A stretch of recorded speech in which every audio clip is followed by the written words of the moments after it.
Hello and welcome. I'm Ethan Liu, and here is what happened this week. October 4th was World Animal Day, a time to take action for animal rights and welfare. Here in Taiwan, volunteers are working to help animals affected by the devastating flash floods in Guangfu Township on the country's east coast. TaiwanPlus went there to see how they are providing support. Encouraging and soothing these little furry fellows are not owners praising their pets, but volunteers offering comfort to survivors of last week's flash floods at an animal medical station in Hualien, eastern Taiwan. Guangfu Township was hit by severe flooding when a barrier lake in the mountains overflowed, killing at least 18 people, injuring more than 100, and displacing thousands. The victims of the disaster were not only humans, but also animals. 这一区是我们的动物医疗站，那是由我们花莲在地的一些宠物保姆协会还有宠物旅馆我们合作去发起的这一次宠物医疗。主要是我们认为说，这边的花莲光复它灾情蛮严重，加上光复村唯一的一个动物医院也已经被冲毁，那所以说我们联合了花莲市的兽医工会，然后我们到这边进行义诊。我们目前到现在为止遇到的大概是以皮肤的外伤的状况比较多。 所以大概来到这边都做一些外伤的处理，包括清洁、消毒或者是缝合。To support disaster response efforts for animals, volunteers have flocked to the area, working around the clock to provide medical care, grooming, food, and other essential services. 我们目前会分成照护组，就是照护一些收容安置的狗狗，然后还有物资整理组，这是我们最大的组，然后再就是我们的一些 动物救援组，像我们会深入到一些灾区里面救援出来，有时候我们也会搭配着兽医师跟着我们一起深入灾区里面去救援出来。The animals rescued include pets, strays, and wild species. These efforts come at a time when awareness of animal protection is rising in Taiwan, along with a growing number of pets in recent years. After rescued animals have been treated, volunteers first check whether they have owners. For those found to be strays, the center steps in to help them find new homes, such as Yi Liu Ba. He was rescued by a first responder and later adopted by that very same rescuer. And he isn't the only lucky one. Take Lucy. She was adopted by a volunteer who had just arrived at the station that very day from Taichung. 它是救灾的时候有人把它送过来的，但它没有主人。它跟我养的狗狗其实都蛮像，年纪也蛮像。想把它加入你们就是家庭的原因是什么？没有特别的原因，就是觉得多一份碗也没有什么关系。 So far, this animal medical station has rescued more than 120 animals, including dogs, cats, ducks, and turtles, since it opened its doors. Volunteers say their goal is simple: to save as many lives as possible and to ensure that no survivor, whether human or animal, is left behind. Devin Tsai, Joseph Wu, Alec McDonald, and Sandy Chi for TaiwanPlus. Be it cemeteries, farm fields, or tucked into narrow city alleys, the Earth God, or Tudigong, pops up in every corner of Taiwan. Now, the museum in Taoyuan is giving visitors a new look at one of the country's most significant and unique deities. Zhang Van takes us inside. If you visit Taiwan and see a statue of a bearded elderly gentleman with a cane and a golden ingot, chances are it's the local Tudigong. In much of Taiwan, you're never far away from a shrine to this earth god. Each manifestation watches over their local area, whether fields and streams or built-up urban areas, and the people who live there. The shrines and the statues they house come in different sizes, and for different people in different places, they can mean different things. At some shrines, students with a big exam coming up place their test registration forms within to receive the local god's blessing. Other shrines are linked to good harvests or having many children and grandchildren. Wherever the shrines are, and however different they might be, they are all woven into the fabric of local life. One part of Taiwan where you're really never far from one of these shrines is Taoyuan, in Taiwan's north. There are around 2,800 shrines around the city, and in one especially packed district, you can find up to 7 per square kilometer. So it's perhaps not surprising that Taoyuan is home to a museum devoted to Tudigong in their various forms, and in Taiwanese people's belief in them. One of the first things to note is that not every manifestation of the god is equal. they form a hierarchy of sorts, with the clothing and headgear placed on their statues marking their status. 这省级的封的官员封的衣服啊是红色的，再来就是六都以前的三都，现在的六都首长封的官的话就是橘色的。那再接下来就是各县市首长或是政治人物封的话，衣服就是这个颜色绿色，有点深绿色的。 And so it goes on, all the way down to the lowliest, most local of these gods, perhaps at the end of a rice field. Though their rankings and the way they're portrayed in statue form differ, they share some features in common. 看这背后这边有个洞，这个是四方形，那有的是圆的它里面放了一张是什么雕刻人的，在请神以后，入什么东西？入五谷，因为它保证五谷丰收，所以要放五谷。 Though the belief in Tudigong is old, brought over by centuries of migrants from China, it's a living, even evolving belief. 在蚕陶蚕位，我们常常都可以看到很多的土地公然后可以保佑大家。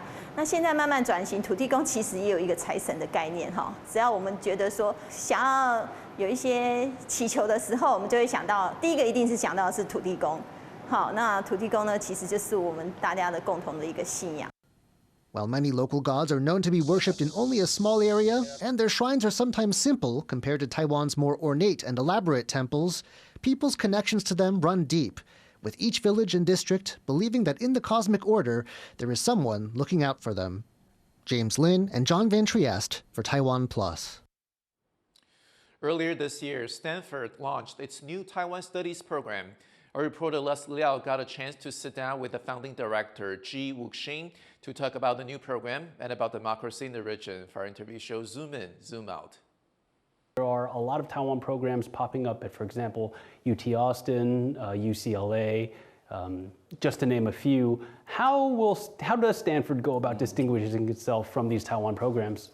I think that's a very good question. So I think, in my view, there are two focuses for right now. So one is, focusing on humanities, like language and history. The other one more like technology or geopolitics.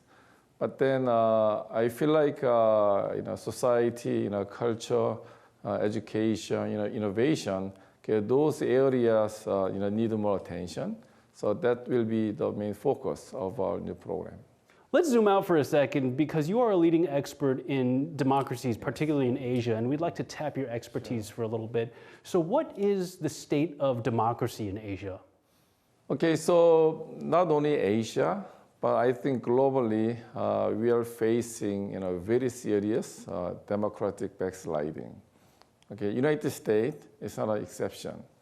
So many years ago, I wrote an article at the Journal of Democracy about democratic decay of South Korea. So I was one of the very first and a few scholars giving a warning about status of democracy in South Korea. And of course, I think it predicts martial law last December. But then I argued that unless you address now, eventually Korean democracy will erode and facing big challenges.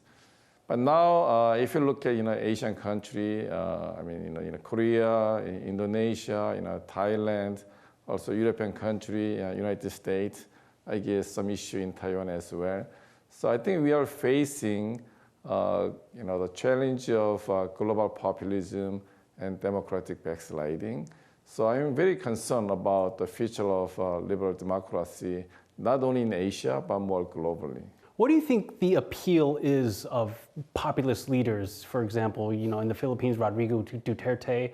Some might say in Seoul, South Korea, Yoon Suk-yeol was a populist. Yeah. What is the appeal for people there in a democracy? Those countries facing a lot of issues, especially economic inequality.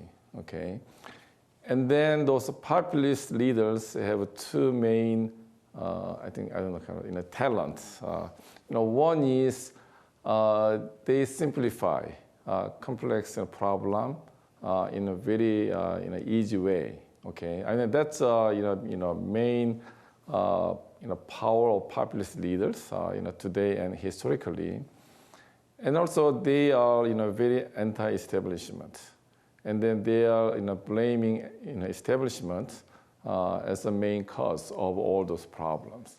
So in the United States, they're blaming migrants, for example, and then they're looking for scapegoats, and then they are trying to simplify the us versus them, and then mobilizing people. So that's why it's very dangerous.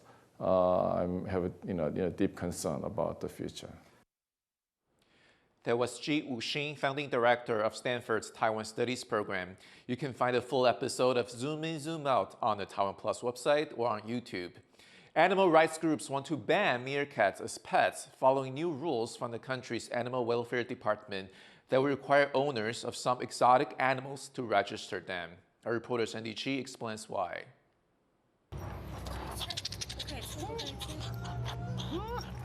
Meet Meerkat Cui Hua.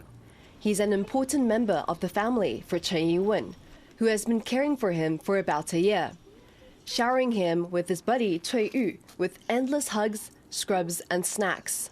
当初会想养狐獴，是因为想说，因为自己本身就在养爬虫，然后它们的食性很像，都是吃虫的。然后想说，因为毕竟爬虫类真的跟人的互动比较少，想说，毕竟它是哺乳类，你看。 Chen made this decision after months of research to better understand the species. 一开始我也想说，就一只毛茸茸的小动物，应该可能跟猫狗，他们都说跟猫狗很像啊，但其实养起来根本完全不一样。对，因为你说它像狗一样黏人没有错，但它的食性又比较像猫，它偏肉食，它其实偏肉，但准确来说它是吃虫。 But not everyone believes meerkats are suitable pets. In September, animal rights groups in Taiwan issued a statement urging the government to ban keeping meerkats as pets. The call came after authorities placed the animals on a grey list in August, meaning they could be legally owned once regulations on breeding, sales, and ownership are established. 它的自然栖地是在非洲南部，就是草原、大草原跟沙漠的这样的一种自然栖地环境。那他们过去，因为他们模样很可爱，眼睛很大，然后很小，所以人们就觉得说它似乎很好饲养。那所以他们在宠物市场里面就开始流行起来。可是我们来看，就是说它基本上，它纵使被带进来人为饲养的环境里头，它还是存有它野生动物的非常非常多习性。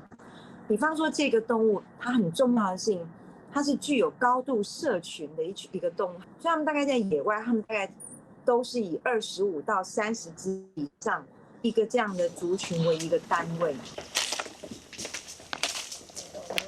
The groups warn the animals could harm local ecosystems, similar to how green iguanas have been devastating southern Taiwan after being introduced as pets here in the early 2000s.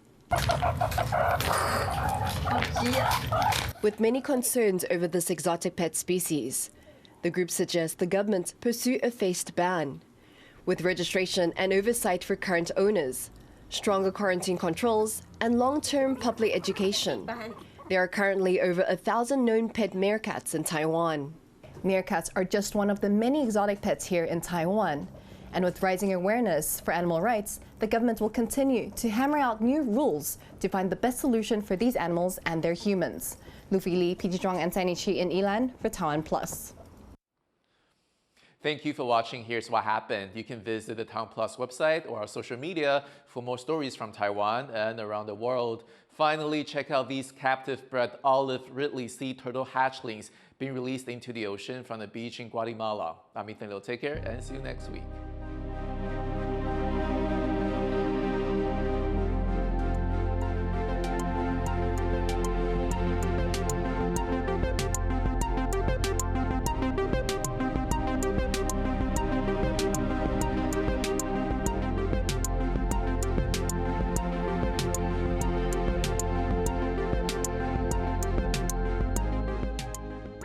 Thank you for sharing our passion for food and Taiwan. Veggie Island explores the vibrant world of plant-based cuisine.